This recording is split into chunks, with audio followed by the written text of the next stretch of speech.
Hello everyone, it's antagonist here, and for today, Shadow Generations does a lot of things justice. It does a great job at retelling the story of Shadow's part, along with telling a brand new story between both Shadow and his past with Maria and General Robotnik, along with stopping Black Doom and all that. And really, one of my favorite parts about Shadow Generations is obviously the bosses. While it is small compared to the original Sonic Generations boss count, even though it is kind of small, even though it is technically small, Shadow Generations does a perfect job of making these bosses incredible, from Black Doom to Metal Overlord and the Biolizard. But one boss that I particularly like the most in terms of bosses and what they did justice to him is none other than Mephiles the Dark, basically the main antagonist to Sonic the Hedgehog 2006. And while Sonic 06 is obviously divisive nowadays, Mephiles is still one of those villains that I always been fond of for a long time,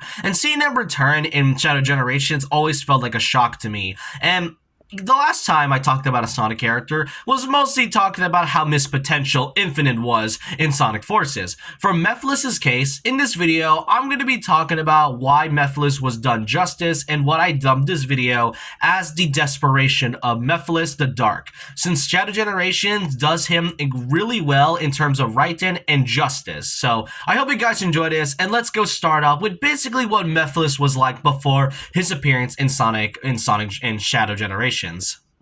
Now, first of all, back in 2006, Mephiles is basically two concepts of Solaris, and Solaris is a sun-god-like being that was locked behind the Scepter of Darkness. There, it splits into two forms, one being Iblis, being his wrath, and most notably, Mephiles being his conscience. Mephiles is none like any other Sonic villain, whereas Eggman is shown to be threatening but goofy at times, and Perfect Chaos is like a malevolent being that does his best to protect the Chows.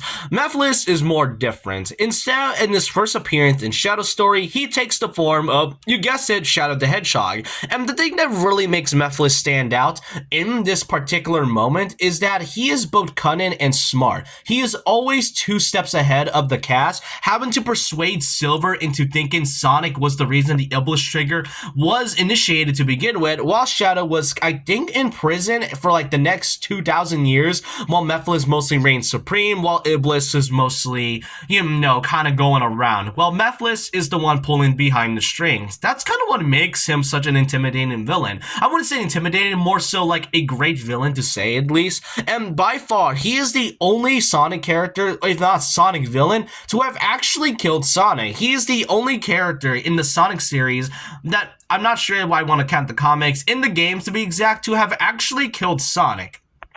And after killing Sonic, he does manage to achieve his goal. I mean, for a brief time, but he did manage to achieve his goal into fusing with Iblis and returning back into Solaris. So, yeah, Mephiles back then was cunning. He was always ahead of the Sonic cast, and that's just kind of what really makes him such an intriguing villain back in 2006. Yeah, the writing flaws are kind of bad, and, a lot of the gameplay details, but Mephiles is one of those characters that just really stands out a lot. Now, at the end of Sonic 06, the timeline was erased, so meaning the whole point of Solaris and all the events of the entire game pretty much doesn't matter, though I'm pretty sure Sonic and the other cast, I mean, maybe the other Sonic characters don't remember. I'm pretty sure Sonic does in this case, but Sonic 06's entire timeline was fully erased. So yeah, that's kind of the small background when it came to Mephiles. So how was he in Shadow Generations?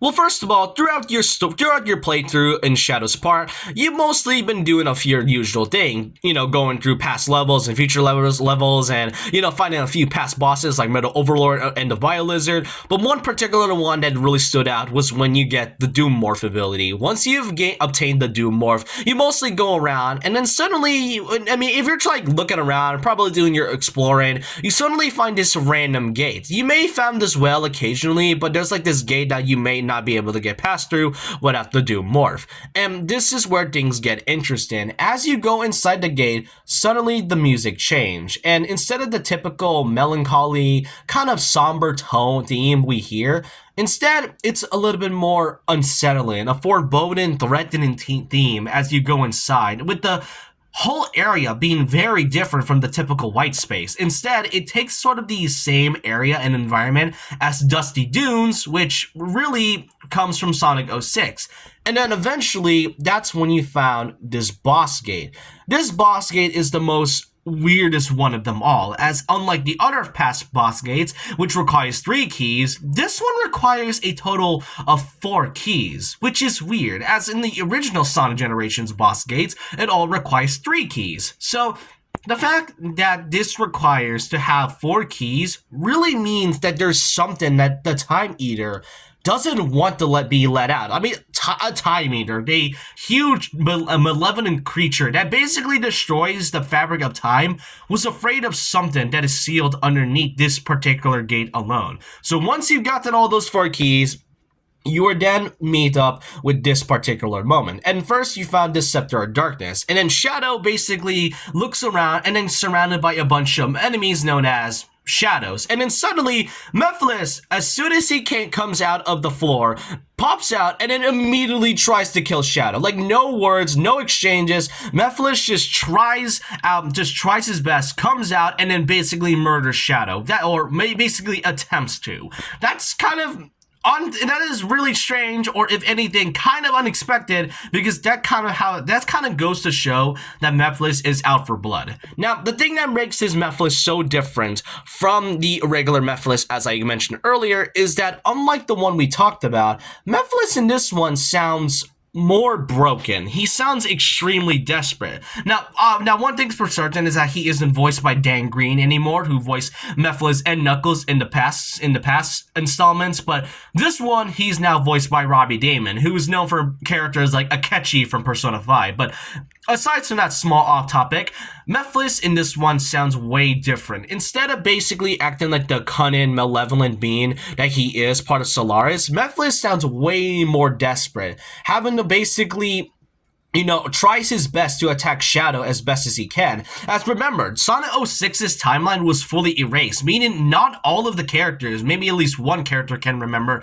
all of the characters from Sonic's friend, of the Sonic cast, Kid does not remember any of the events that happened in 06. So, I mean, there may be some retcons like the Crisis City levels in the original generations, but that's kind of the point. That's kind of like out of the point. My point is that nobody remembers any of the events in Sonic 06. That also includes Shadow. And heck, when Mephiles talks about Shadow, Shadow basically says he doesn't remember anything, but he still has to fight Mephiles, which, according to Mephiles, he was offended by because he said that he has forgotten Shadow again. And then after about a few more attacks with some pretty cool QuickTime events with the Doom morphability, Mephiles sounds way more desperate. He sounds more broken and trying his best to be, put himself back in the timeline. If that doesn't tell you how the Time Eater wanted this character sealed away way underground out of the outside world, then I don't know what is. And then after about a few more attempts,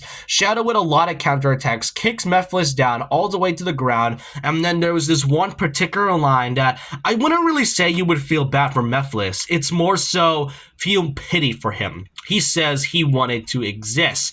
If that right there shows how very forgotten Mephiles was after being erased from the timeline, then I don't know what is. And then after about a few more counterattacks, Shadow then basically defeats Mephiles once and for all, and then Mephiles is no longer part of the timeline and is forever sealed away in the Scepter of Darkness. So that, my friends, is why I find Mephiles such a great villain, even for like how small his role is in Shadow Generations. Yeah, he only had one boss fight, but it's this boss fight that particularly made Mephiles such a well-written villain in this one, and what makes him, and what I feel that Sonic Team does justice with him, because he isn't going to be there as like for the entirety of the game, obviously, but it's this one boss fight that tells you a lot about what happened in between Sonic 06 and Sonic Generations. Overall, that's what I really enjoy about Mephiles in this one. Whereas characters like Infinite was kinda lame in terms of the boss fight, and basically written as a character, Mephiles, despite only appearing in 2 major installments, does it pretty well in terms of writing and what they did with his role in Shadow Generations. But I hope you guys enjoyed this video. Let me know your thoughts and opinions down below of what do y'all think about Mephiles as a character in Shadow Generations. Do you think Sega and the Sonic team did him pretty well? Let me know your thoughts and opinions down below about this. And so with that, leave a like, comment, subscribe, hit the notification bell for more videos, follow me on Twitter, and I'll see you guys next time. And remember this, once a legend, always a legend.